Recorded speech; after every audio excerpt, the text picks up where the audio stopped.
Monsieur Benjamin, non autrement identifié, en fuite. Madame Capi, non autrement identifiée, en fuite. Prévenu 2. Association de malfaiteurs, vol à main armée, terrorisme. Fait à Kinshasa le 17 novembre 2025. Sungu Bel, Adefouana capitaine, greffé du siège. Je vous remercie. Merci, monsieur le greffier, pour la lecture de l'extrait des rôles. Nous devons porter un correctif. Il ne s'agit pas d'une audience tenue en procédure de flagrance.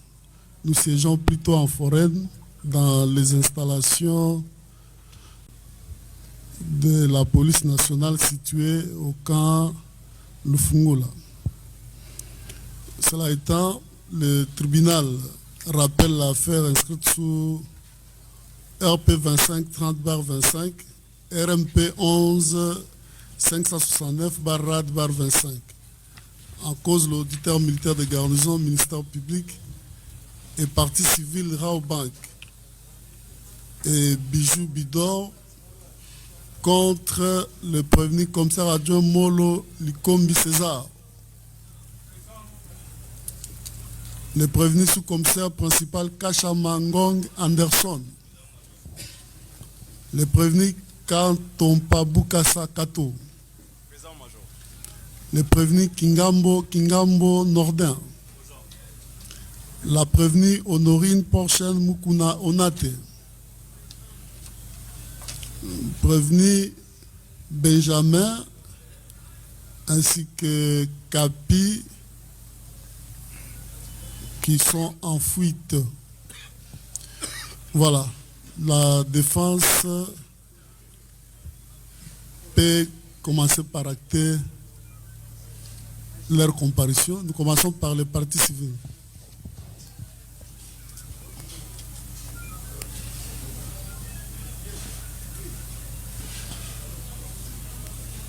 La partie civile Raobank SA, comparée représentée par ses conseils. Charles Mouchizi, je suis avocat au barreau de Kinshasa Matete. Conjointement avec Maître Kabongongo et Carlos, avocat au barreau de Kinshasa Matete. Conjointement avec Maître Kayembe Chubangu Gaël, avocat au barreau de Kinshasa Matete. Conjointement. Maître Kengumara Bourabi, avocat au barreau de Kinshasa Matete. Conjointement. Conjointement avec Maître Deborah Ondapanzu, avocate au même barreau. Défense conjointe, Maître Mbaka Mamiani Benjamin, avocat au barreau de Kinshasa Matete. Conjointement. Conjointement avec Maître Daniel Kabea, avocat au même barreau.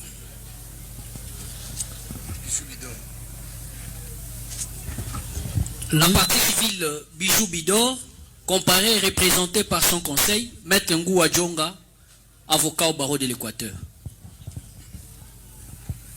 Nous poursuivons du côté prévenu. Le prévenu Kacha Mangoy Anderson et Molo, comparé en personne, assisté de leur conseil, Maître Kelelo Kole Dieudonné, je suis avocat au barreau près la cour d'appel de Kinshasa Matete, défense conjointe. Maître Enoch Djong, avocat au barreau d'Issanko. Conjointement avec Maître Asombo Kassindi Mathieu, avocat au barreau du Sankour. Défense conjointe avec les commissaires supérieurs adjoints, Jado Kosoli, défenseur militaire. Merci. Ouais. La prévenue Honorine comparée en personne, assistée de ses conseils. Maître Samuel Atoueka, je suis avocat au barreau de Kinshasa Gombe. J'ai comparé conjointement avec... Avec Maître Gabriel Nkio, je suis avocat au barreau près la cour d'appel de Maïndombe. Maître Seda Kukula, comparé pour le compte de prévenu Kingambo et Kantompa. Je suis avocat au barreau de Kinshasa Gombe, conjointement.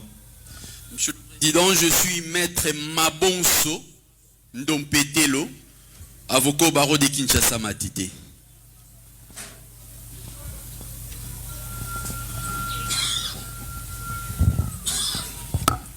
Cependant, les prévenus Benjamin et Capi, qui sont en fuite, ont été notifiés de la présence d'audience via le parquet. Et le tribunal demande au ministère public de requérir quant à ça. Par rapport aux prévenus défaillants. Merci pour la parole, Monsieur le Président, distingué juge. Conformément aux articles 324, 325, 326 et 327 du Code judiciaire militaire, qu'il plaise à votre auguste tribunal de statuer par défaut à l'égard des prévenus en cavale, et Madame Capi et Sieur Benjamin non notamment identifiés. Nous avons dit. Merci, greffier. Notez que sur réquisition du ministère public, sur pied des articles 324, 326 et 27 du Code judiciaire militaire, le tribunal retient les défauts à l'égard des prévenus Benjamin et Capi.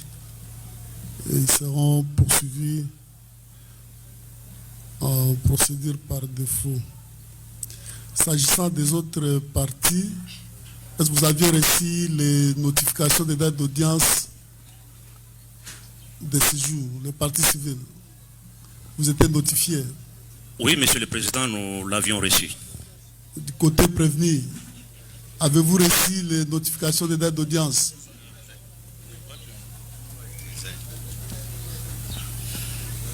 Oui, Monsieur le Président, les prévenus nous confirment d'avoir reçu la notification des dates d'audience et de séjour. Merci. Prévenu Honori Nozaki Mukanda Rosambalelo. Oui, Monsieur le Président, la prévenue a reçu la notification de date d'audience. Oui, du côté de Vigile. Oui, Monsieur le Président, ils ont confirmé qu'ils ont reçu. Voilà, sur base de l'ordonnance renvoyant l'instruction de la présente cause à l'audience de séjour et sur base de ces notifications des dates d'audience, le tribunal s'est dit régulièrement saisi à l'égard de toutes les parties. Cela étant, nous allons poursuivre avec l'instruction de la présente affaire en demandant aux parties aux prévenus de s'asseoir. À cette audience, le tribunal avait demandé au capitaine Kongaoui de venir avec l'adjudant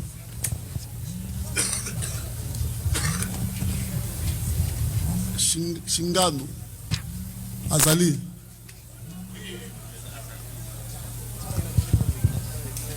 Na mususu wana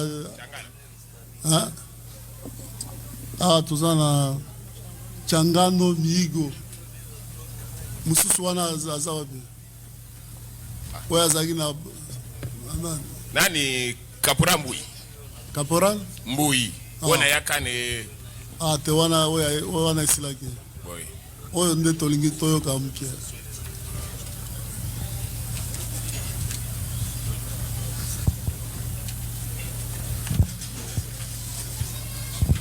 okoki kolongola bere na okoki ko pesa kombo na ona mobimba nango. Kombo na ngai Changano Miigo Peter. Obotami wapi? Na botami na Bukavu. Date? Le 24 5e mois 1978. Kombo ya papa? Mihigo Changano.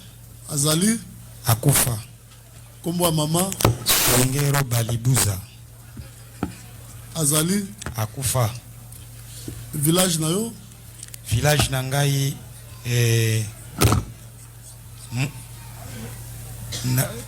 Mboka papa nayo? Mboka papa nangai Kabare. Village Mulege.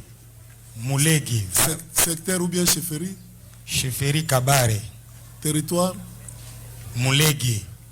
Kabare nde territoire. Do yo moko yebi mboka na hote? Mboka nangai ezali Bukavu mama major.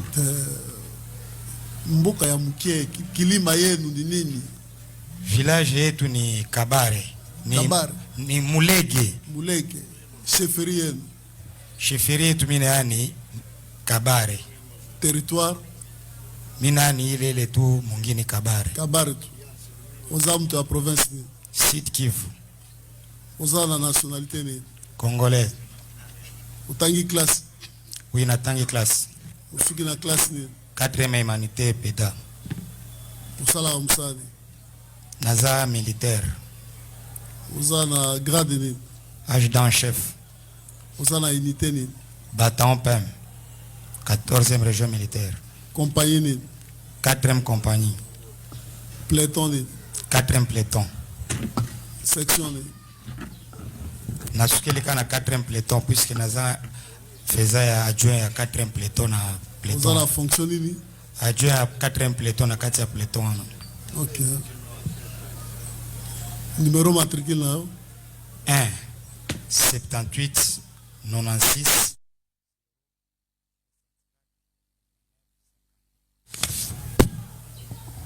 Osala sei na yo wapi? Nasali sei na ngana Kidote. Na mbula nini? Na 96. Na mbula nini? Ane nini? Na 1996. État civil na yo? Marié. Komba mwasi na yo? Yasapo Zokando. Osala bana boni? Naza na bana 7. Osambelaka? Boye. Wapi? Protestant. Adresse na yo kopesa epai ya greffier? Boye mo major. Tribunal nde abengi yo, sur pied article 249 ya code judiciaire militaire akozwa ba déclaration na yo na titre ya renseignement. Olandi? Boye mo major. Mais oza na intérêt okosa tribunal te? Boye. Oloba oyebi te koloba te? Boye. Okosela mpe mutu te? Boye. Olandi? Boye mo major. Voilà. La date est le 16 octobre 2025. Yozala wapi? Na date wana to se retrouvaki na victoire na intervention ya braquage ya banque. On se retrouvaki ndenge nini? Nazaki faisant fonction ya garde de corps ya commandant bataillon. Utambolaki na commandant bataillon? Boye mo major.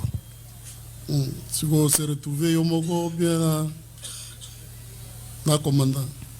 Nazalaki toujours na commandant bataillon. Tant bokomi na victoire? Tokomi na victoire, masasi ezeko beta makasi. Tokutaki masasi ezobeta wapi? Na kati ya victoire. De partout, donc moi ko identifier ceux qui na kati ya banque ou bien na libanda ezalaki te. Tu se retrouve masasi ezeko beta makasi na victoire. Quand tokomi na victoire, commandant masasi ezobeta na ordre na nayebi te mon commandant nazalaka toujours si ma commandant na ngai. Wana ba air nini bokomi na victoire? Ce qui n'a se trompé te je crois que ça va 10 heures mon major. Mais prenza précision na cause nango te pona zaki na simaka commandant cause va 10 heures. Tant bokiti? Tant tokiti tokutaki bande ko biso ya Leni bazaki wana char moko ezalaki wana ya Leni. Tokomaki obligé tozwango neti bouclier na biso commandant comme ko déployer ba unité ya baninga na biso o tokutaki wana ba PEM na sima ya banque porte moko ezana sima kotoyo tozui char wana commandant zui char comme bouclier nga comme garde corps na toujours sima na e ba déployer baninga oyo bazaki sase bazala déployer na libanda banki pona kozela banguna oyo bazaki masasi ezoko beta de partout akuraki masasi peut-être kozeza na kati bato akobima poto terkale bango selo ba information tant tokomaki na banki oyo toyokaki ke bato bazali kosala mabe na banki balingaki babima bapolisi bazalaki wana sous l'intervention bango nde bayebi ba intervention benite yaki basalaki effort ke bato basayan bazalaki na kati ya banki babima libanda te bazongaki na kati ya banki. C'est pour cela commandant azali kosala déploiement ya baelema libanda ya banki nga nazali kasima na ye na kati ya bouclier comme char yo beta ikombele masasi nga nazali garde corps a commandant na azaki na temps kobeta masasi te po commandant apesa nga ordre kobeta masasi te. Okotaki na kati ou bien osukaki libanda okota na kati ya banki ou bien osukaki libanda nazali kasima ka commandant libanda ya banki otikali kokota na banki te na kati tokotaki na banki te mo commandant. Est-ce que téléphone ekomaki na maboko na yo nde tango babimisi madame oyo Porsche to se retrouvaki commandant akomaki obligé à intervenir puisque azalaki bato ebele population en masse bazoya na ba policier na baninga attaque force en mars batutu bazowela ye isika tozalaki neti 7 mètres na escalier ya Rai Bank tant to bandi kopusana na moni soda na biso caporal na biso de loin alokoti téléphone na bengi yaka na téléphone wana caporal wana hésitaki te apesinga i téléphone na masasi ezoko beta na kokimisa madame wana ko faire évacuer tomati na kati ti bazuye masasi ezobeta kaka masasi ezali ko beta bandale bazobeta. Merci major tant tozaki na victoire libanda nyonso kuna na ba libanda nyonso ya victoire ba masasi zibande ko beta mais nga tant que sima commandant tozaki na ta commandant ko donc masasi ezobeta en désordre celui to comprendre en désordre mon commandant sans commandement ya mokonzi Songolo nakolo bandingo wana puisque na yeba kiti bato bane ko beta so bazai commando ba maîtriser moi nani prévenir Honorine mais masasi ezo continuer ko beta masasi ezo ko beta kaka. Oh OK tango to récupérer à 7 à 5 mètres il y a escalier ya Rai Bank na moni caporal na biso le côté téléphone abi pesa téléphone pe caporal mala moko hésita ki taper singa téléphone abi au téléphone abi téléphone ko za mwana mwasi ne batombola kiye abi feza ko za la mwana mwasi wana pa mala mwasi to weli na cadrement wana kaka ya ko cadrer pour nazo cadrer commandant nazaki sima commandant en même temps commandant azo ko empêcher batu ba poussa na pembeni na mwana mwasi wana puisque population bande ko ya masse na bato ebele ti siko oyeba indeni ke téléphone eza ya ye caporal wala nde tango alokoti et ce téléphone wana mwana mwasi wana nde tango abisinga téléphone mwana mwasi wana ngana récupérer ngona bile o eza déjà eloko ya mutuya pona ba information na mbango wana tant automatique mwana mwasi wana to komi na bataillon masasi bato to tikaki commandant ebaki ki bato na kati ya banki batika laki ka ba bazoko sala ba événement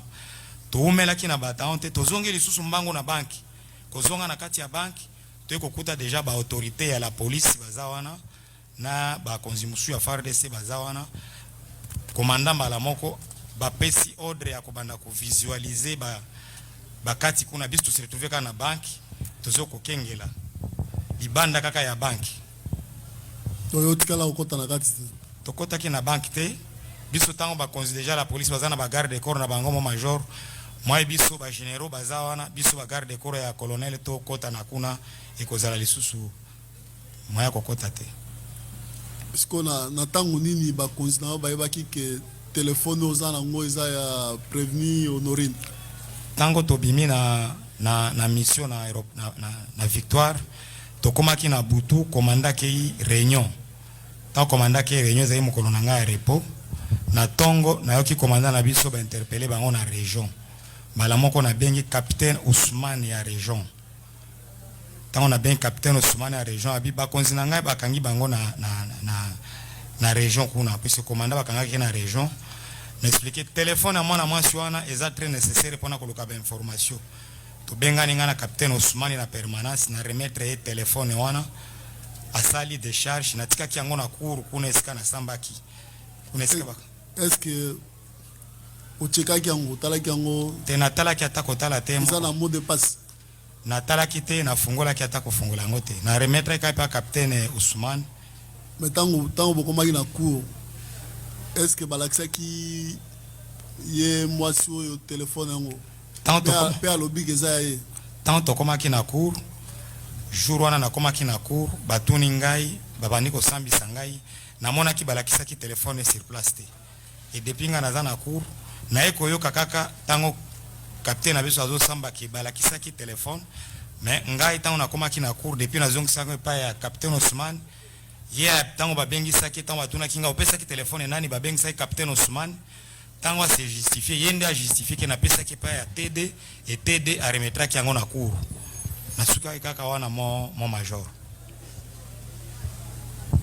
yo ozwaki mbongo boni na kati ya banki nga nazali garde koro ya komanda bataillon mo major tozalaki na tanta moko te ya kokende kokoma na makambo ya mbongo na banki te mo major nazalaki kaka nsima ya komanda na ngai konteni nga nde nazalaki na bacommunication na ye na badésordre nyonso wana apesaki nga fe vere akoyamba pare ka telefone apele ya général nde ifo nazongisela ye siko banani oyo omonaki oyo bazwaki mbongo na banki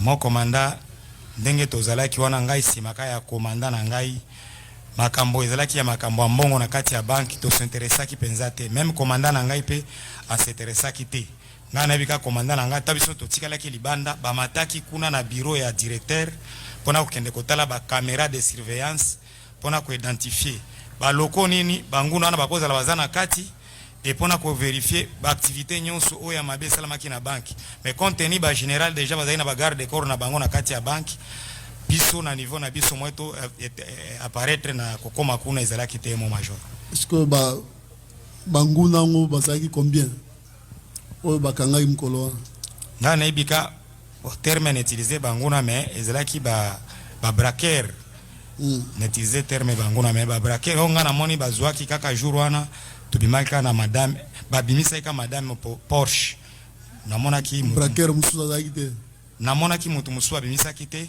jusque ti tokomisaki na bapoka wana puisque bakonzi bazalaki na kokanisaki babraqueur baza na kati ya banini wana nde babande kolukaluka mais compte tenu tozalaki libanda namonaki kaka motu abimisaki ka moko madame à part munduki ya plastique est-ce que omonaki munduki mosusu oyo bakangaki ke bakuti yango kuna na likolo vraiment mo komanda à part munduki ya plastique oyo bango balobaki munduki ya plastique puis senga pe namonaki yango penza biete na yokaki balobi munduki ya plastique mais komona yango namonaka yango pete eloko mosusu te puis biso nde tokendaki na munduki te tant tokendaki na ye tokendaki sans arme tokende pe na munduki ya plastique te siko tango bakangi ye bake na ye bino bozongaki no tant tokomi na bataillon tozongaki lisusu na banki tant bozongi est-ce que masasi ezalaki kobetaka tant tozongaki nayebi ke quelque temps ya bacoup de balle ebetaki mbala moko komanda na biso azwi initiative ya kozwa basniper atia bango na baetage ya victoire wana mais jusque là ti ndenge tobimaki wana ba 16h30 ti bozosala bacourse wana komanda na yo est-ce que oyokaki masasi kobeta na kati ya banki tango tozalaki na banki mo komanda na chare oyo tozalaki kose camoufler pembeni ya komanda tomonaki bacoup de balle neti ezobima na kati ya banki e yango etindaki tokoma ti 16h na bolukiluki na kati ya baenclos ya banki wana mais soki bino bomonaki bacoup de balle ezobima na kati ya banki okojustifie ndenge nini ke ti bokomi na pokwa ti tolali tolamuki munduki moko ekangami te mutu mosusu akangami te à part prévenu Honorine merci au major zo justifier onde merci au major tango nga nazalaki wana nazali garde corps kaka commandant bataillon nasilimitaki na mission kaka kokengela commandant bataillon na ngai mais ce qui est vrai nga pe jusqu'à maintenant nazalaka étonné na ba degré masasi ndenge elelaki wana nayebi te mais yo ozalaki na terrain okoyebisa biso quand même est-ce que ya solo hein? À part masasi basoda babeta libanda omonaki masasi kobeta na kati ya banki. Mon commandant tango tozale kozwa enclos ya char wana kokende pembeni ya enclos ya char kobanda kotambola nango puisque bacoup de balle tobande koyoka yango de partout ezobima na koyeba te eske bande kobima na kati ya banki eske bande kobima na basusi ati ya nzinga ya banki mais na koyeba te mon commandant. Donc basoda babande kobeta masasi sans ordre à tir, c'est ça? Tanto tozalaki wana eza kutu difficile puisque na enclos tozalaki wana aux environs wana namonaki ata soda moko abetaki masasi te.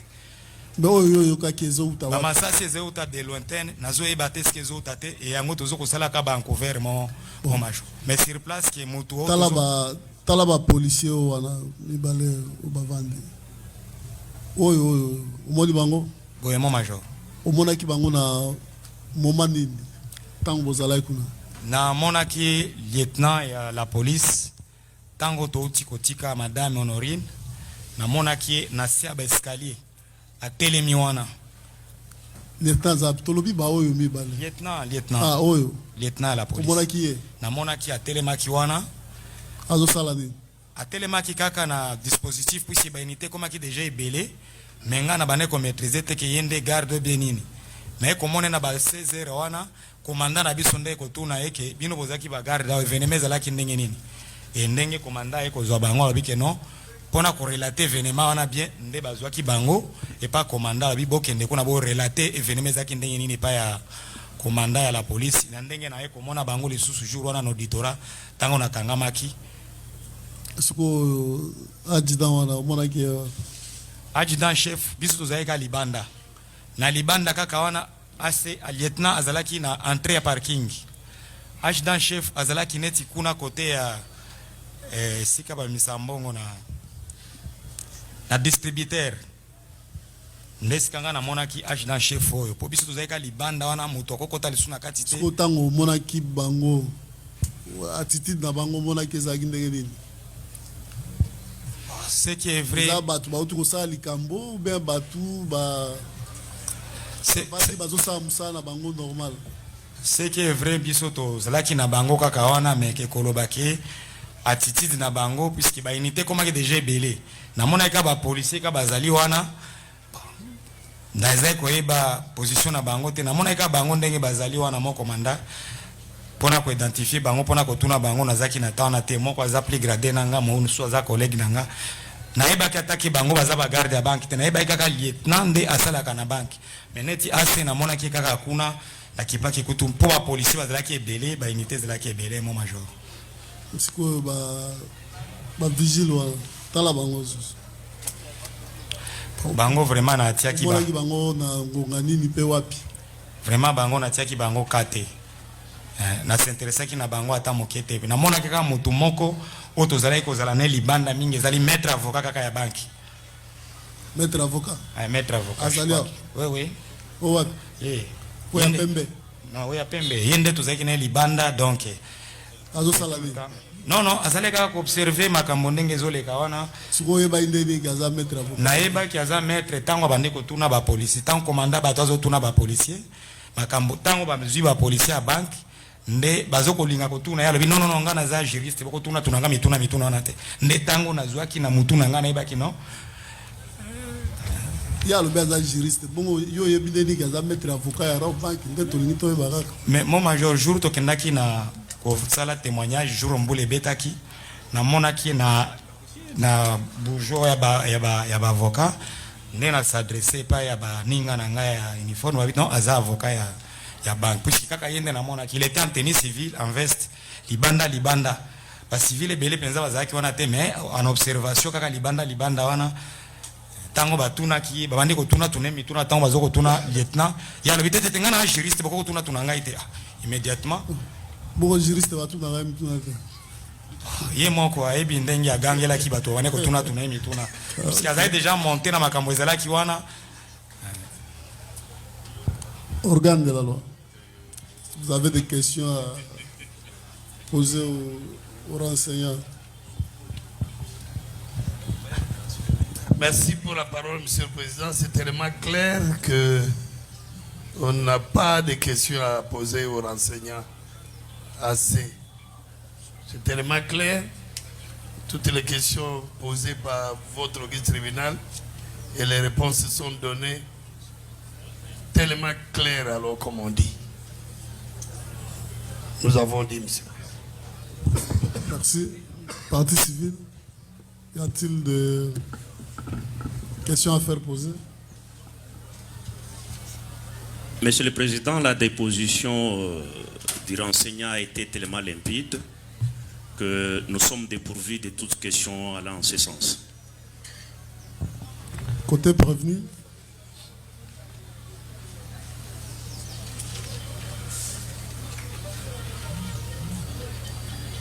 Oui. Merci, Monsieur le Président, de la parole que vous nous accordez. Le renseignant a été clair. Cependant, nous voulons avoir une précision sur ce qu'il venait de dire tantôt. Il a dit que lorsqu'il est venu avec son commandant, il a assuré sa garde, il a vu mes deux clients sur place. Par après, on leur a dit que non, on leur posait des questions pour savoir ce qui s'est réellement passé. Lorsqu'ils ont donné leur témoignage, le chef leur a dit que non, allons là-bas, comme ça vous allez témoigner. Là-bas, là, c'est où? On l'a dit, tant beaucoup. Au moment qui va policier, le commandant a tout une question à l'objet que non, bon, tant que des kuna, bon, que nous témoignons, kuna wana ezala ki wapi. Merci au major. Kokende ko témoigner peut-être les termes qu'on a utilisé qu'il ne fallait pas utiliser. Ba policier ba vendre place wana. Commandant nanga libanda, commandant bataillon. Akomi komi tuna événement wana ndenge nini batu bakokota na banki basala ba événement. Wana ndaye ko yeba ke lieutenant azali lieutenant sala kana banki. Puisque ba officier belé bazala ki déjà wana ndaye atuni osala kana banki lieutenant. Ndaye bengi yaka tokende pa commandant ya la police. Ou qui scénario ezalaki ndenge nini poto koma na événement wana libanda esika zalaki biso nyonso libanda bazui lieutenant ti a se référer ku ne pas commandant la police a côté donc na kati ya banque wana na ebite soki soki kuna lisusu ndenge nini puis na tikala ki libanda azawana je suis sûr que petit lieutenant ezalaki boy.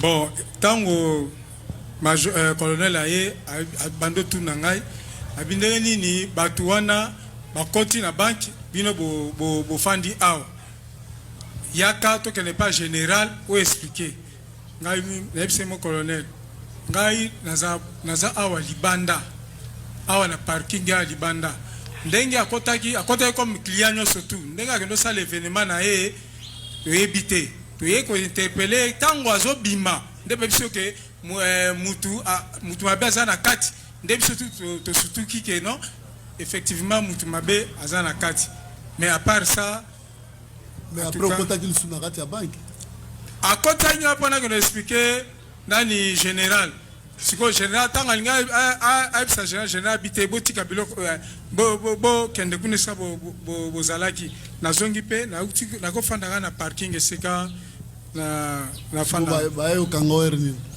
bon tango musale sili ba 17h na moninga ka commandant bataillon aye albino kota na nini na jeep to ke na campagne nde commandant PD albino bango baza belema na biso la police okena bango na campagne pourquoi tika bango to okena bango et pas na biso nde ba me biso na Ipekin.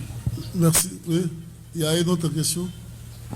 Non, à ce stade, nous nous limitons, Monsieur le Président. Voilà. Oui. Votre honneur, Monsieur le Président, nous avons suivi avec attention le renseignant Changamo. Sa déposition est limpide. Mais j'ai une préoccupation concernant le téléphone qui a été retrouvé. Pourquoi ce téléphone ne figure pas parmi les objets saisis présentés à votre juridiction? La question s'adresse à l'organe de la loi.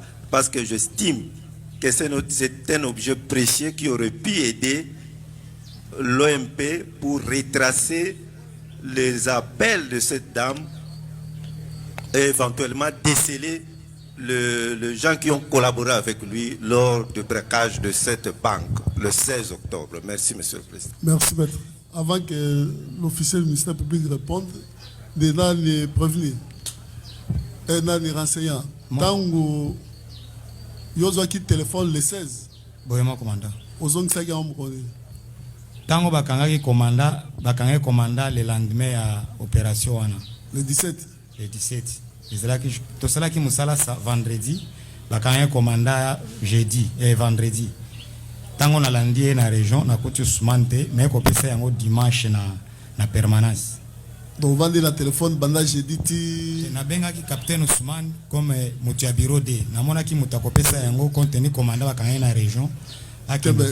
Ce tribunal à comprendre ceux qui va gagner commandant au lingotique dans la téléphone parce que on va dire dans banda j'ai dit nangana pesa rapport dimanche merci major nangana pesa rapport puis nazwa ki na maboko ya caporal yo moni caporal a lokoti mbala moko pesa comme mokonzi ozui hein mais yo pesa ko za ba konzi bazawana pona nini te ozui pe opesi ba konzi mais au vendre nango jeudi vendredi, samedi, dimanche, tant au monde bakangi commandant de OK ko pesa pona nini. Commandant ngana za garde. Donc linga ko dissimuler ba preuve, c'est ça. Te mo commandant ngana za garde corps, c'est là. Au vandi na ngozo sa na nini ya yote. Na za na posa na remettre kana maboko ya commandant. Mais malheureusement commandant nga déjà zala ki intercalé kuna. SD azala raté na unité na bino. Faut commandant bakangi. Azana second, azana SD. Hein? Observance azali adem log azali mais yo vandi na téléphone banda jeudi ti dimanche pour la nuit na se retrouve vous avez l'intention ni mon major na se retrouve ki na zana repos kuzana nini na repos jour wana mais repos makamboza ya minende yo moko lobia ke tango zui yango pa ya soldat obi ah oza élément de preuve mais obombi yango pendant 4 jours na maboko na yo ngai moko nde nabengaki et puis tant au tribunal alandaki soda wana ezate yo nde oke kozongisa yango soda nde a dénoncé yo te ngai nde nabengi capitaine Ousmane asambaki awa soda alobi te tango akomi pa ya nani commandant na chef peloton na ye abi te na kuna nazwaki téléphone eza pa ya AC tel ni garde corps commandant c'est comme ça que ba bengio hein yo lingaki bomba téléphone voilà pendant que yebaki keza ya prévenu honorine mais ozu yango bombi merci major mutumoko abengaki ngate pona kokende kopesa téléphone wana agida de compagnie aza moninga na ngai agida chef tango soda wana ya kanisi téléphone wana eza pona kozwa pona kosela nango po eloko moko ya boyenga ne c'était téléphone eza très nécessaire pona kozwa ba information pona koyeba nani babande ko coopérer na eloko oyo eza très nécessaire faut ko memango na pona nino sali nango 3 jours 4 jours mobimba ndé question à tribunal na zongisaki yango na mokolo ya samedi dans commandant bakangaki vendredi moko pona nini ozeli bakanga commandant nde ozongisa c'est-à-dire aux agis l'intention à rebomba yango te mo commandant nga moko nde na bengi na le même jour aux ongisité les jours suivants aux ongisité le même jour tozaki une opération ya kozwa bato kozongisa wana c'est là qui musala ya le 16 sili tokoti le 17 si le qui le 18 ouais aux ongisita soki le 19 soki le 20 soki total nani pourquoi oza na intention ya koyiba mokonzi nga moko nde na bengi na telefone mo capitaine oza wapi tala eloko ya preve mpona mosala yo ezalaki na victoire moto ata moko te ayebisaki nga teke nabenga capitaine Ousmane oui regarde alors mbala nsima kosalaka boye te wana eza deja moyibi mpo ozwi obombi ere omoni bakangi komanda nde obie nabimisa mpo trace ekoya kobima kosalaka boye te yo ozali wana mpona kokengela bato na biloko na bango ozate pour que bakangi mutu omone loko ekwei yo ozwi obombi na ndako na yo wana eza mabe kosalaka yango te oui Uganda. Merci pour la parole monsieur le président honorable membre de la composition à la question de savoir la question adressée au ministère public de savoir pourquoi le téléphone n'a pas été présenté n'a pas été saisi, n'a pas fait l'objet de saisie et pour être présenté, que ça pouvait nous aider. Monsieur le Président, je crois qu'il est en train de trouver la réponse au travers de la comparution de l'adjudant-chef. Les PV dressés dans cette cause viennent de la police. C'est l'œuvre de l'OPJ de la police. Ce n'est pas du bataillon PEM. Il faut déjà distinguer les deux unités, par exemple. Tout un corps de la police et un bataillon. C'est militaire caporal qui a ramassé le téléphone de la prévenue Honorine. C'est un militaire du bataillon PEM. Et l'OPJ n'est pas concerné. L'OPJ de la police n'est pas concerné, ne connaît rien, ne voit rien. Et lorsque le caporal les ramasse, l'adjudant-chef qui est derrière, le commandant bataillon PEM, voit directement. Il demande ce téléphone et il est là, il a dit. Et le téléphone est passé entre les mains des éléments du bataillon PEM. En dehors de la police qui a eu à instrumenter. C'est la police qui a instrumenté et pour transmettre les PV à l'officier du musée public. Voilà comment l'OPJ n'a pas su avoir ce téléphone. Sinon, il aurait transmis le téléphone de la même manière qu'il a transmis tous les autres biens saisis au dossier. Donc c'est passé outre la police qui a instrumenté, c'est entre les mains d'un caporal, AC, capitaine Ousmane. Et pour être présenté à la cour. Dans cette instance-là, ils ont vu ce téléphone. À suivre les déclarations de l'adjudant-chef qui est devant le tribunal. C'est pour vous dire que le bataillon PEM n'a jamais transmis un quelconque PV concernant cet hold-up. C'est uniquement la police qui a mis l'action en mouvement et qui nous a saisi, qui nous a transmis les PV. Et aujourd'hui, nous sommes devant le prétoire. Nous avons dit, Monsieur le Président. Voilà. Oui, il y a autre chose, maître.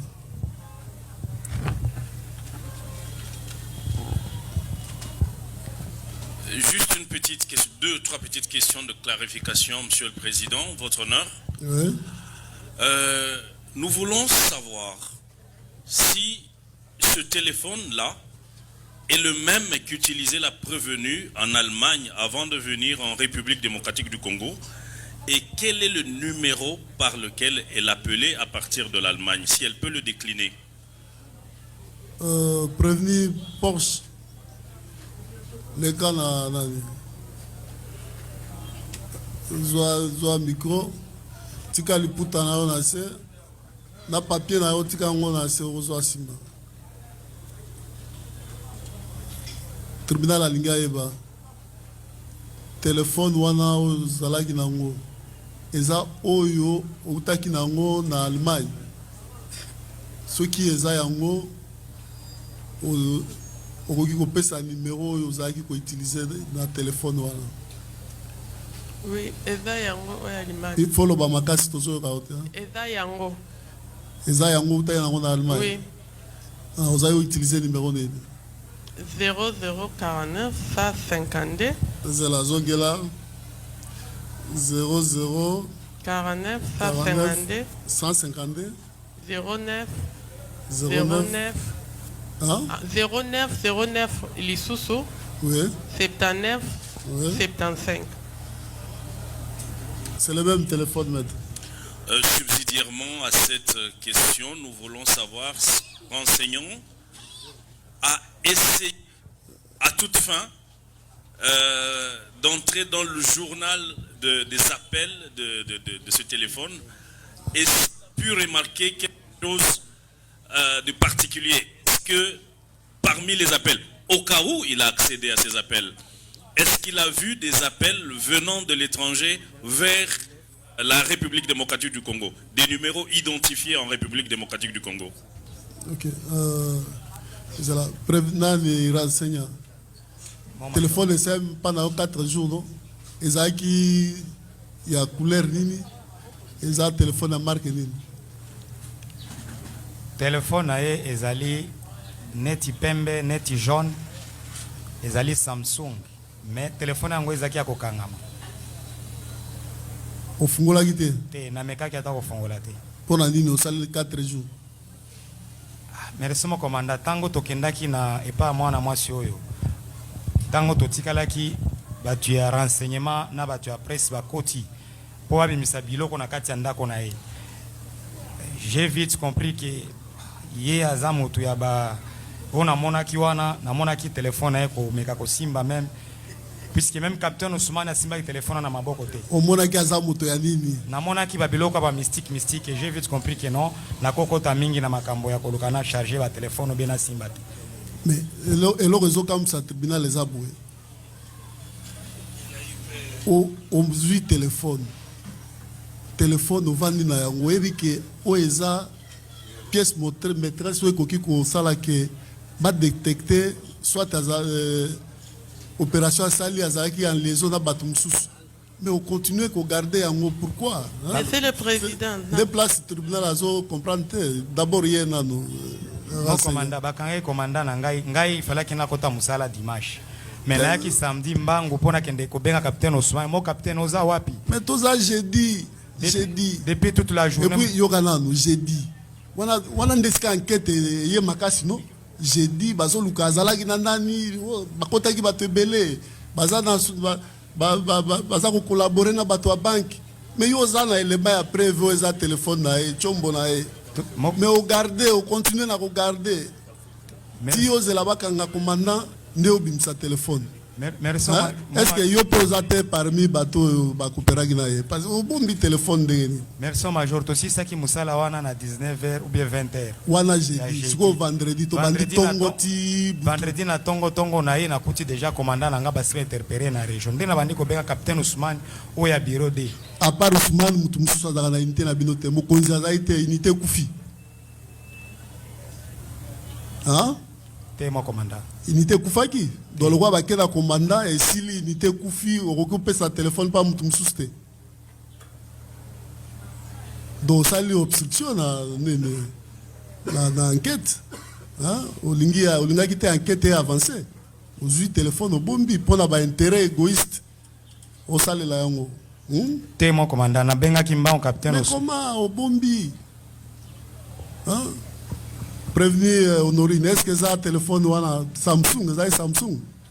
Monsieur le Président, téléphone est Samsung.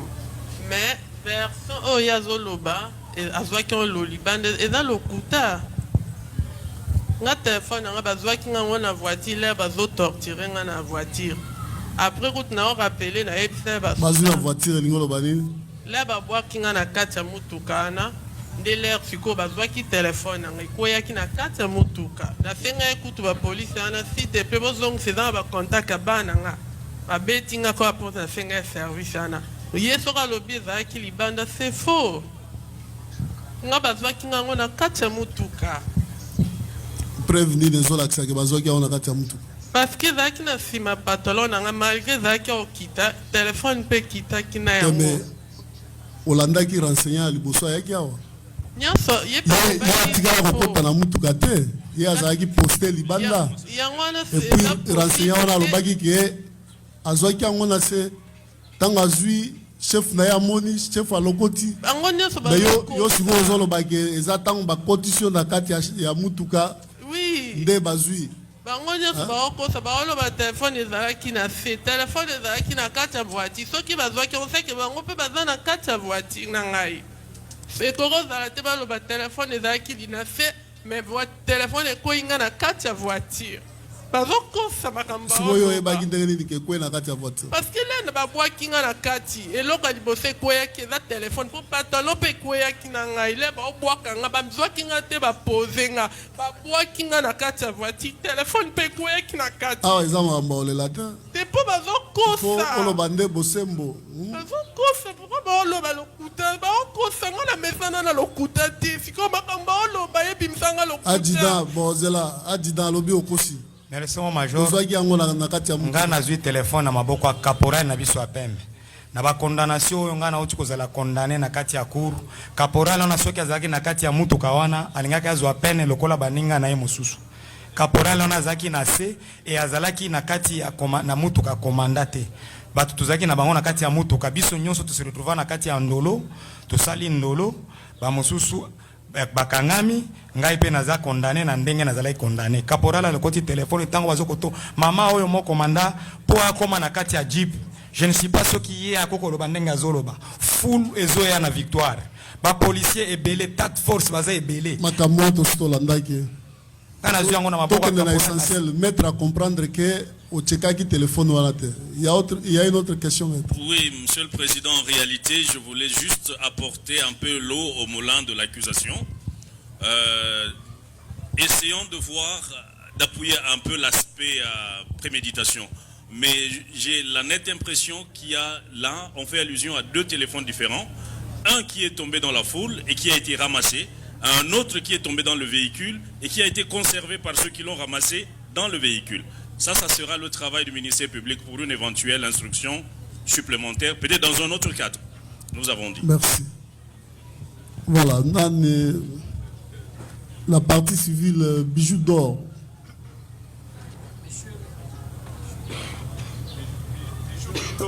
Bijou Bidor. Bijou Bidor, oui. Maître, le tribunal voudrait savoir quand la prévenue Honorine est arrivée chez vous. Elle avait payé ses séjours. Oui, elle avait payé 4 jours qui devraient expirer au moins à 12 heures du jour où le braquage a eu lieu. Ok. Voilà, il y a d'autres questions?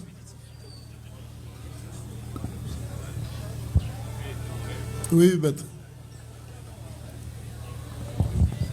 Merci de la parole, Monsieur le Président. J'étais en train de soulever ma main avant même que mon estimé confrère qui occupe pour la partie civile Robank puisse intervenir parce que j'avais une objection. Malheureusement, le tribunal ne m'avait pas suivi. Et cette thèse que je voulais soulever, Monsieur le Président, vient d'être relevée par mon estimé confrère. Parce que, au regard de la narration des faits faite par notre cliente et le renseignant, vous allez vous rendre compte qu'il se pose une contradiction. Et l'intérêt de mon objection, Monsieur le Président, était dès lors que vous n'êtes pas en face de l'objet concerné, je crois que c'est inutile que nous puissions faire le débat qui vient de se faire tout à l'heure. Parce qu'on peut se lancer dans un débat sur un objet autre que celui appartenant à notre cliente. C'était ça l'intérêt de mon objection. Et là, ça nous ouvre une brèche, Monsieur le Président, pour faire poser une petite question au ministère public.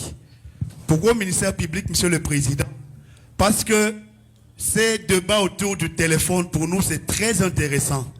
Et ce n'est pas à cette audience que cette question est soulevée. Le ministère public peut-il dire au tribunal, à ce jour, où se trouve le téléphone de Madame Honorine? Parce qu'il a eu quand même à instruire. Il a eu quand même à entrer en contact avec d'autres services. Nous avons vu des militaires qui ont défilé devant votre guise tribunal, dont le ministère public est arrivé quand même à retrouver. Qu'en est-il du téléphone à ce jour? Oui, organeur. Merci pour la parole, Monsieur le Président. Honorable membre de la composition. Monsieur le Président, il a été dit clairement ici, par les renseignants, devant votre auguste tribunal. Clairement, que il a vu un caporal du bataillon, du même bataillon que lui, bataillon père. Le caporal a ramassé le téléphone. Les renseignants ne nous disent pas, au tribunal qu'il y a un téléphone qui était tombé pendant que la prévenue était à bord de la Jeep. C'est elle qui soutient cela. Et raison pour laquelle le conseil de la partie civile Raobank dit que nous allons tirer les conséquences. On suppose déjà qu'il y en a deux téléphones. Mais ici, les renseignants éclairent au tribunal qu'avoir vu le caporal de son unité ramasser un téléphone. Et il a fait appel à ce caporal. Le caporal a produit le téléphone et c'est lui qui a gardé le téléphone. Jusqu'à le remettre au capitaine Ousmane. Le capitaine Ousmane a été appelé à la cour militaire. Je ne suis pas à la cour militaire. Je suis un ministère public rattaché près le tribunal militaire de garnison Kinshasa Gombe. Je ne peux pas savoir ce qui se passe à la cour pour répondre ici au tribunal. Nous répondons, monsieur le président, en disant que les renseignants a éclairé le tribunal, le téléphone entre les mains du capitaine Ousmane, et Ousmane a été appelé à la cour. Nous pensons, monsieur le président, que ce téléphone devra être à la cour. Nous pensons, voilà. Nous avons dit. Nous pensons que... Est-ce qu'il y a une autre chose? Un mot du côté de la partie civile, partie prévenue également, et nous allons clore avec ce débat de téléphone. Micro, avocat. Oui, maître. Votre honneur, c'est pour acter ma comparution. Le compte de la partie civile. Rapidement, oui. Maître Kabuka Lambombo. Maître Kabuka Lambombo Trudon. Avocat au barreau près la cour d'appel de Maïndom. Merci. Quelle partie civile? Madame Bijou Bidor. Merci, oui. Il y a un autre de l'autre côté.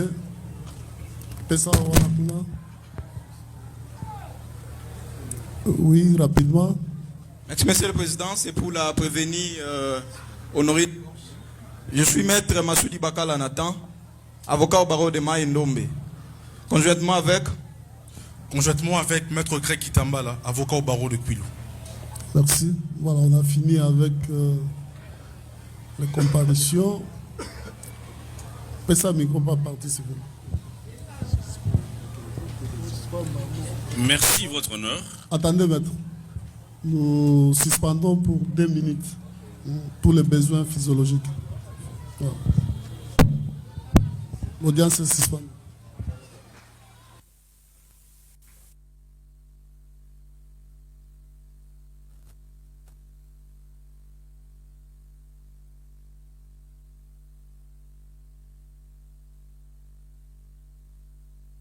Africa Kakoul, la chaîne authentique. Africa Kakoul, la chaîne authentique. Voilà, l'audience suspendue reprise. Maître, vous aviez la parole. Monsieur le Président, merci pour la parole. En réalité, comme nous l'avons dit précédemment, notre intervention était juste d'essayer d'asseoir la question de la préméditation, qui n'est pas très essentielle par ailleurs. Les responsabilités étant clairement établies jusqu'à ce niveau, la défense ayant accepté très implicitement sa responsabilité, ou plutôt les prévenus, leur responsabilité, qu'il plaise à votre auguste tribunal d'inviter les parties à plaider. Je crois que la cause est suffisamment instruite et que les parties sont aussi prêtes pour présenter leurs moyens de droit, nous avons dit. Merci, maître. Il y avait une main de l'autre côté à la défense.